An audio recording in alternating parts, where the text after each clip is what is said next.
ధర్మబద్ధం కావాలి. దేవాలయంలో అడుగుపెట్టిన భగవంతుడి ముందు చేతులు జోడించి అంతులేని కోరికలు మనసులో మెదులుతాయి.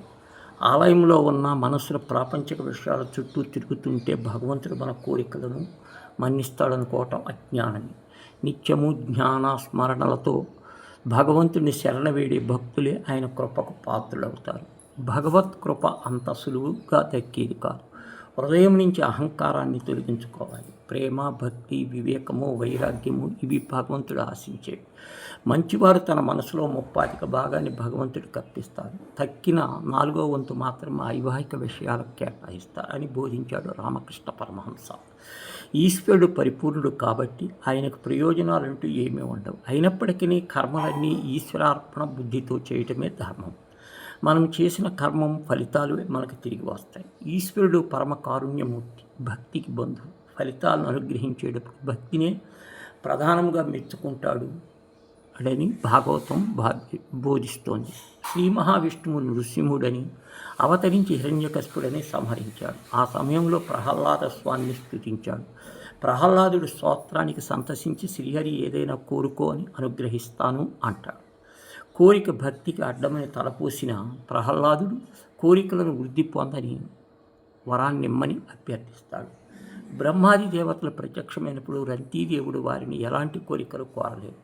నారాయణుడు పట్ల భక్తి తన మనస్సులో నిరంతరము వెలుగుతూ ఉండాలని మాత్రం కోరుకున్నాడు. రావణుడు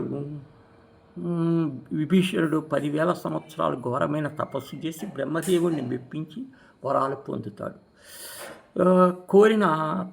కోరరాని కోరికలు కోరిన రావణుడు తాను ఆశించిన చిరంజీవి కాలేకపోయాడు.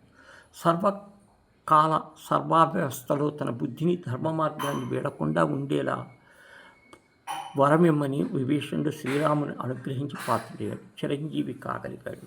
యక్షుడి ప్రశ్నలకు సరిగ్గా సమాధానం చెప్పిన ధర్మరాజు తన తమ్ముళ్లలో ఒకరిని మాత్రమే కోరుకోమంటే నకులుడి ప్రాణదానం చేయమంటాడు.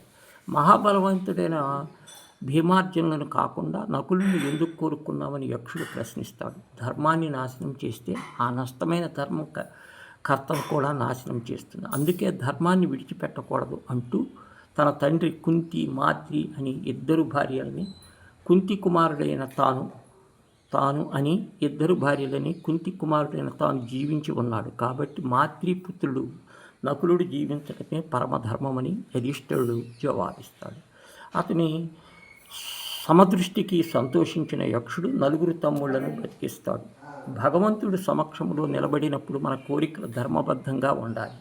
లోకహితాన్ని కాంక్షించాలి. అసూయ, ద్వేషాలు, శోకమోహాలకు మనసులో రానివ్వకూడదు.